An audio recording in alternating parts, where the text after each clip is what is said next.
안녕하세요. 책 읽어주는 여자 홍퀸이에요. 지금 읽어드리고 싶은 책은 제목이 50 너머에도 1000개의 태양이 빛나고 있지.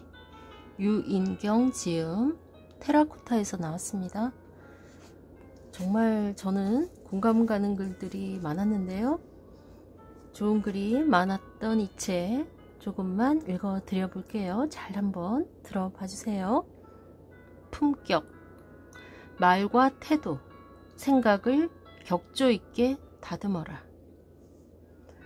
어쩌다 비행기를 탈 때마다 입구에서부터 신분의 차이를 느낀다. 프레스티지 클래스와 이코노미 클래스란 팻말이 서 있어 티켓에 따라 다른 문으로 들어가게 되기 때문이다. 아주 오래전 공항에서 지인을 만났는데 나와 같은 유럽 도시로 출장을 가고 마침 비행기도 같았다. 다만 그는 비즈니스석이어서 줄을 거의 서지 않고 다른 문으로 들어갔고 나는 이코노미석이라 줄을 서서 기다리다 복잡거리는 사람들을 뚫고 내 자리에 앉았다. 타워팰리스 펜트하우스에 사는 사람을 만나도 돈을 많이 벌어 저런 럭셔리한 집에 살아보리 하는 의지가 생기지 않았는데 그 지인에게 책을 전해주러 비즈니스석으로 가려고 가려진 커튼을 열려다 스튜어디스에게 제지를 당하고 내 자리로 돌아와 앉은 후 반드시 돈을 벌어 1등석에 타보리 하는 분발심이 생겼다. 물론 잠시 동안이긴 했지만. 비행기의 프레스티지 좌석은 사채업자나 조폭들도 돈만 있으면 탄다. 그러나 사람들의 품격과 우아함은 절대로 명품이나 보석으로 몸을 휘감는다고 얻어지지 않는다. 그건 자신이 부단하게 노력하고 수양하고 꽃길만이 아니라 자갈밭도 걸어보고 뼈아픈 고통이나 애통함을 겪은 후에야 은은하게 빛난다. 나이가 들수록 그 품위의 격차가 커진다. 각계 각층의 사람을 만날 수 있는 기자란 직업의 특권 덕분에 고위 권력층, 돈 많은 사람들, 믿기 힘들 정도의 스펙을 가진 이들, 성스러운 종교계 인사들을 만났다.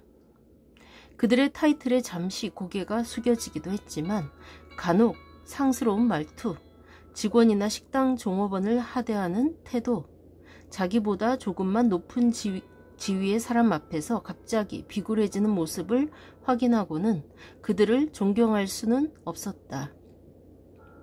술 마신 후 옆자리 여성의 허벅지를 더듬던 학자, 자신에게 배지를 달아줄 수 있는 당 대표에게 교태에 가까운 미소와 콧소리를 섞어 말하던 명문대 출신의 여성 의원보다는 초등학교 졸업장이 없어도 묵묵히 자신의 할 일을 하고 이웃이 어려움을 겪으면 내일처럼 나서는 촐로들에게서 더 격조가 느껴진다.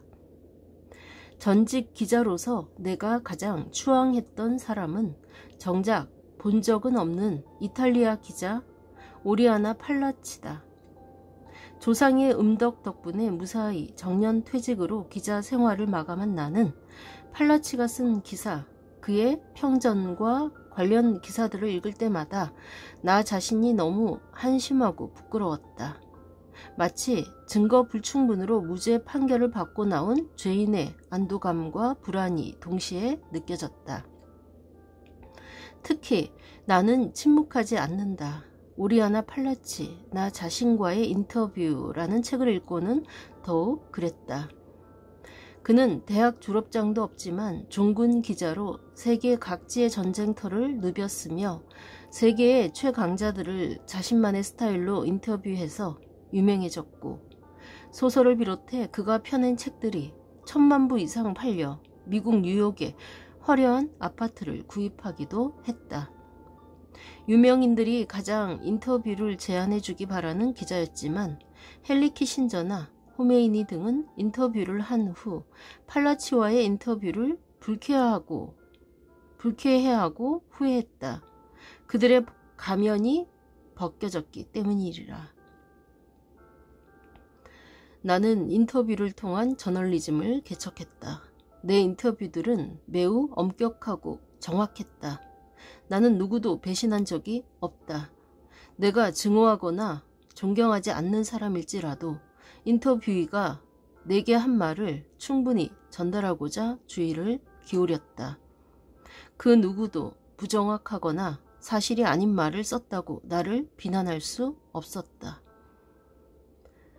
멕시코 학생운동을 취재하는 도중 총상을 입고 시체 더미에 던져지기도 했고 2번의 총상을 또 입었지만 햇빛 아래에서 꼼짝 않고 하품이나 하는 도마뱀처럼 무기력하게 살진 않았다. 고 자신을 자부하는 투철한 직업의식과 기자정신은 지금도 그의 이름을 빛나게 한다. 품격은 오리아나 팔라치처럼 치열하고 투쟁적으로 살 때만 드러나는 것은 아니다. 때로는 갑옷을 벗을 때, 화를 내려놓고 기꺼이 남들의 화살을 받아들일 때도 보여진다. 나의 청소년기와 중년기를 떠올리기 위해서는 내가 펜으로 꾹꾹 눌러 쓴 일기장을 보기보다 양희은 가수의 노래를 듣는 것이 훨씬 빠르고 정확하다. 아침 이슬, 새노야, 이루어질 수 없는 사랑, 작은 연못, 한계령, 사랑 그 쓸쓸함에 대하여 등과 같은 그의 노래는 나의 10대부터 현재까지의 추억을 관통한다. 새내기 대학생 시절에 청아한 그의 목소리도 좋지만 조금은 거칠어지고 깊어진 지금의 목소리도 가슴을 찌른다. 막연한 나의 생각이긴 하지만 꽃 같았던 청춘에 세상의 가혹함과 억울함, 소녀 가장의 무게를 혼자 짊어진 채 32세에 난소암까지 앓았던 그는 털을 세우는 고슴도치처럼 방어적으로 보이기도 했다. 그런데 그가 2023년 칠순에 출간한 그럴 수 있어 라는 책이 베스트셀러가 되고 내 유튜브 유인경 TV에 초대해 대화를 나눴을 때는 고슴도치 털 가운을 다 벗어버리고 세월의 절로 벗겨졌을 수도 있고 연하고 부드럽고 따뜻한 속살만 보여주었다. 주변 상황에 너그러워졌고 웃음소리는 더 커졌고 언뜻 현자의 표정도 보였다. 지금도 그에겐 후배들의 고민을 들어주고 집에 초대해 집밥을 해먹이는 푸근한 아줌마의 모습과 콘서트나 앨범 작업을 앞두고는 보컬 레슨도 받고 스페인어를 배우겠다고 스페인 전문가 손민아 전 아나운서에게 직접 전화를 거는 등 학구열에 불타는 청춘이 공존한다. 양희은 가수에게 내 과거를 찾는다면 내 미래의 북극성을 보여주는 사람은 문정희 시인이다. 시를 쓰는 것이 아니라 시를 살아낸다 라고 할 만큼 삶과 세포 마디마디가 시인인 문 선생은 내게 언어, 말의 중요성, 아니 인간의 품격을 알려준 분이다. 2014년 겨울에 나는 한국의 대표 시인 문정희 선생과 함께 대담을 나누고 여자의 몸이라는 대담집을 냈다. 문 시인의 작품 가운데 유방 등 여성의 몸으로 생명을 노래하는 시가 유난히 많아 대표적인 시를 주제로 이야기를 나눴다. 제목 덕분에 어이없게 의학서적에 분류되기도 했고 많이 팔리지는 않았지만 난 그 책에 애정과 미련이 많다. 나는 매주 토요일마다 시인을 만나러 카페로 가는 시간이 너무 설레었다. 문정희 시인은 메모도 없이 여성과 관련한 온갖 역사, 문학에 나타난 여성들의 이야기들을 들려주었다. 평소 내가 흠모했던 시인과 그의 시를 통해 여성사와 여성관을 배운다는 뿌듯함에 내 두 눈은 감동과 희열로 반짝였다. 만약 문 시인이 논문을 낭독하듯 현학적인 말만 했다면 우리 만남은 금방 끝났으리라. 그러나 시인의 뇌와 입을 거치면 누더기가 왕비 드레스가 되고 시시한 일상도 진주처럼 반짝이는 마법이 일어났다.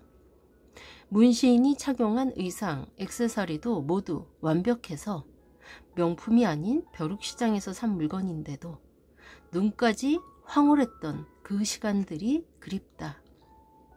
몇 년 전 다른 인터뷰에서 MZ세대의 신조어와 중고생들의 급식체 등 난해한 말의 홍수, 심해지는 양극화, 서로에게 상처를 주는 시대에 사는 우리에게 시는 어떤 역할을 하고 시를 한 편 읽는 것이 무슨 의미일까를 내가 묻자 문정희 시인은 이렇게 답했다. 요즘 자연과 환경 파괴를 우려하지만 가장 파괴된 것은 인간입니다. 아마존 밀림보다 더 황폐해진 것이 인간의 정신과 마음이 아닐까요? 보들레르의 악의 꽃이 나왔을 때 프랑스 문맹률은 45%, 톨스토이나 도스토옙스키가 안나 카레리나 까라마조프가의 형제들을 발표했을 때 러시아는 90%가 문맹이었습니다. 문맹의 시대에도 고급스럽고 귀중한 언어들이 쏟아져 나와 문화의 품격을 만들었습니다. 하지만 암흑의 시인의 시를 읽고 위로받는 것은 작은 밴드로 심장병을 고치려는 것과 같죠. 우선 시인들의 시를 자주 접해 시인들의 시어에 익숙해진 다음에 나의 이야기를 쓴다는 것 자체가 자기 치유입니다. 거기에 문학의 기쁨이 있어요.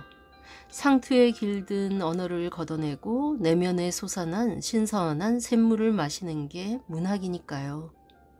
일기건 습작이건 자기 언어를 만드는 것이 바로 모두 시인이 되고 스스로를 치유하는 과정이라고 생각합니다. 문시인은 일상에서 말할 때 문어체, 즉 글을 쓸 때 단어를 써야 누구나 품격이 상승된다고 했다.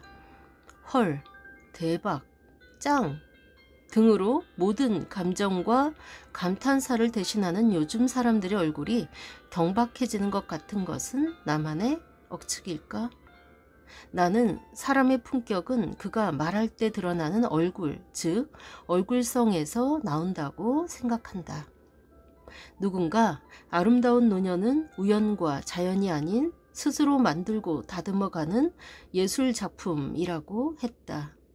우리가 다듬어 가야 할 것은 날렵한 몸매가 아니라 자신의 심성과 삶을 대하는 태도라는 것을 무수히 많은 이들에게 발견했다. 나는 30여 년 전에 서울을 찾은 홍콩 배우 주윤발을 인터뷰했다.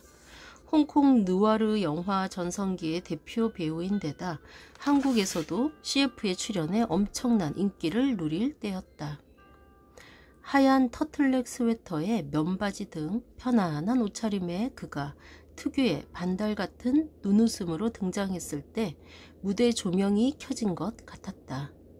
이쑤시개를 물고 질겅거리던 암흑세계의 건달이 회개한 후 귀족이 된 것 같았다. 그는 친절하고 다정한 태도로 질문에 답했고 헤어질 때도 정중하게 악수했다.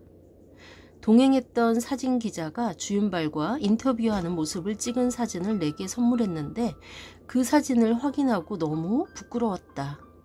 배우인 그는 고상한 학자의 면모를 보였는데 당시 유행하던 스모키 눈화장에 자주색 립스틱, 파마 머리를 하고 옆에 앉은 나는 시비 걸러온 홍콩 유흥업소 직원 같았다.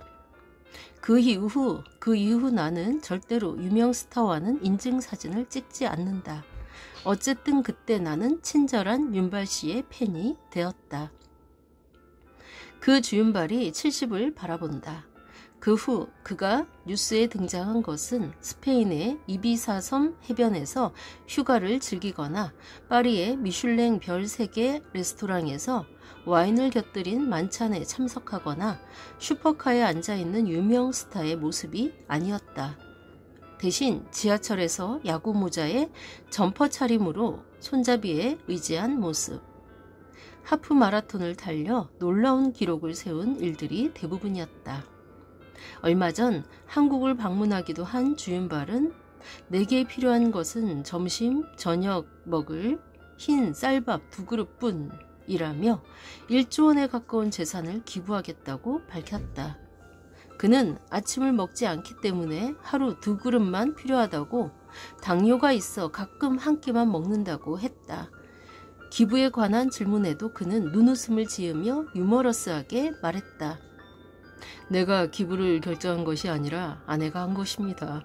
나는 힘들게 번 돈이라 기부하고 싶지 않았어요. 난 아내가 주는 용돈을 받고 살고 있어요. 세상에 올 때 아무것도 안 가지고 왔기 때문에 갈 때도 아무것도 안 가져가도 상관없습니다. 어차피 내가 번 돈은 내가 잠깐 가지고 있었던 것뿐이니까요. 그에게서 현자의 초연함이 느껴진다. 나는 그럴 줄 알았어 란 말을 참 싫어하지만 주윤발의 미담 기사를 보면서 저절로 그럴 줄 알았다니까 란 말이 나왔다. 40년 가까운 나의 팬심을 실망시키지 않은 친절한 윤발 씨에게 건강과 기쁨이 가득하길 기원한다.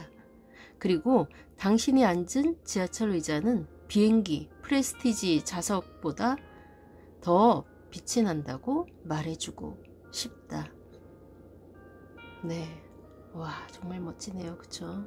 주윤발 저도 좋아하는데 주윤발을 직접 본 유인경 기자님 너무나도 부럽습니다. 프레스티지 좌석 저도 한번 타보고 싶긴 하지만 네 어쨌든 파마 머리를 하고 옆에 앉은 사진 후기 재밌네요. 네, 잘 들으셨나요? 품격에 관한 글 정말 좋은 글이죠. 우리 모두 품격을 갖추고 멋진 사람으로 살아갑시다. 네, 좋은 글이 많은 이 책 50 너머에도 1000개의 태양이 빛나고 있지. 꼭 한번 읽어보시기를 추천하는 바입니다. 지금까지 좋은 글 읽어주는 여자 홍퀸이었습니다. 감사합니다.